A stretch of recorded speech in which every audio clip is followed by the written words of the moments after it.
Yeniyetmə üçün ailə ilə birlikdə olmaqla yanaşı, bəzən tək qala və öz düşüncələrinə qapıla biləcəyi şəxsi zonanın zamanın olması vacibdir. Valideynlər onların gündəlik fəaliyyətlərini, davranışlarını nəzarətdə saxlamaqdan və ya tənqid etməkdən çəkinməlidir. Ötən həftə yazıcı Müşfiq xanın oğlunun dərs oxumaqdan bezdiyi üçün evdən qaçması onu tanımayan hər kəsi narahat etmişdi. Ümumiyyətlə, uşaqların yetkinlik dövründə oxumaqdan bezmələri, valideynlərlə normal ünsiyyət qura bilməmələri kimi hallar müşahidə olunur. Etiraz üçün evdən qaçanlar da var, hətta daha irəli gedib başqa variantlara əl atanlar da. Valideyn övladının gələcəyi üçün çalışdığını deyir, uşaq isə o gələcəyi istəmədiyini bildirir. Bəs valideyn qızıl ortanı necə tapmalıdır? Ümumiyyətlə, yeni dövrün yeni yanaşma tələb edən uşaqları ilə tərbiyə metodları necə olmalıdır? Oxu Az Kaspi qəzetinin mövzuya dair məqaləsini təqdim edir. Təcrübədə rast gəlinən problemlər.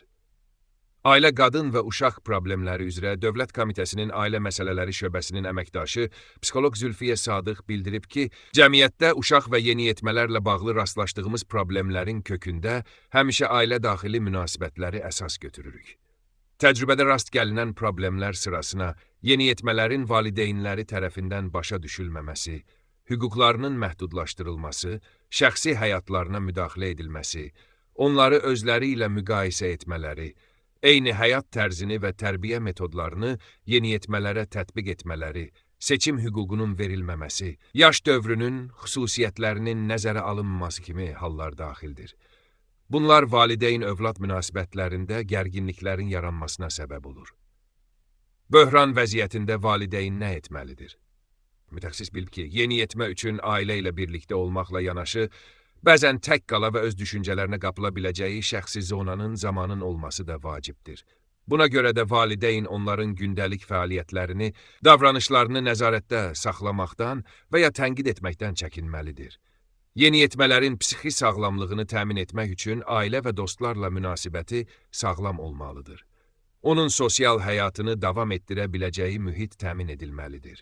Sosial təcrid vəziyyətində yeniyetmələr günlərini doldurmaq üçün müxtəlif faydasız fəaliyyətlərlə məşğul ola bilərlər. Bu da internet və oyun aludəçiliyi yaradır. Mütəxəssis qeyd edir ki, yeniyetmələri maraqlarına uyğun fəaliyyətə yönləndirmək vacibdir. Lakin onları internetdən istifadə və ya oyun oynamaqdan tamamilə məhrum etmək olmaz. Problemi həll etmək üçün birlikdə gündəlik oyun və əlavə fəaliyyətlər fikirləşmək olar. Böhran vəziyyətinə səbəb olan hadisəni aydın şəkildə izah etməyə və bütün sualları cavablandırmağa çalışmaq, ailədə və ya uşağa yaxın insanlar arasında itki olduqda bu barədə yeniyetmə ilə danışmaq lazımdır. Valideyn yeniyetmə ilə ünsiyyət zamanı onu aktiv dinləməli, göz kontaktında olmalı, nə deməsindən asılı olmayaraq mühakimə etməməli, günahlandırmamalı, problemlərinin həllinə səbirlə yanaşmalı, yeniyetmənin hiss və emosiyalarını ifadə etməsinə imkan verməlidir. Yeniyetmə də valideynlə ünsiyyətdən qaçırsa, ən azı 2 həftə davam edən əhval-ruhiyyədə düşkünlük, fəallığın azalması, tez yorulma, marağın və zövq alma hissinin itirilməsi, çarəsizlik hissi, özünü qiymətləndirmə və özünə inamın aşağı olması və s. kimi depressiv əlamətlər və ya əsassız olan təşviş hissinin olduğu müşahidə edildikdə mütləq peşəkar psixoloji xidmətə müraciət edilməsi tövsiyə olunur. Kabudluq, itaətsizlik, höcətlik.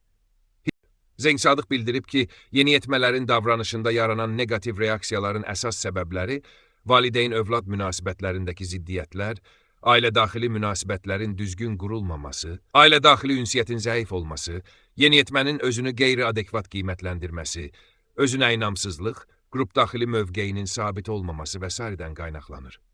Yeniyetməlik dövründəki negativ davranış reaksiyaları böyüklərin himayə və nəzarətindən xilas olmaq cəhdində, açıq emansipasiya reaksiyası, kabudluq, itaətsizlik, höcətlik, böyüklərin fikir və göstərişlərini, mövcud qayda, qanun və ənənələri saymamaqda, gizli emansipasiya reaksiyası, səfillik, cinsi sərbəstlik, qeyri-formal asosial qrupların yaradılmasında özünü göstərir.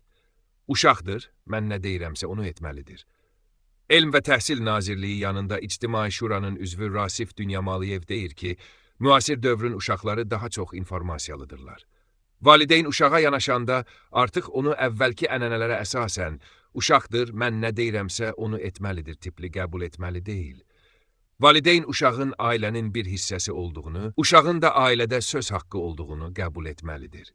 Ailə ilə bağlı hansısa qərarlar verildikdə uşağa bildirmək, məsləhətləşmək lazımdır ki, o da özünü ailənin bir hissəsi hesab edə bilsin.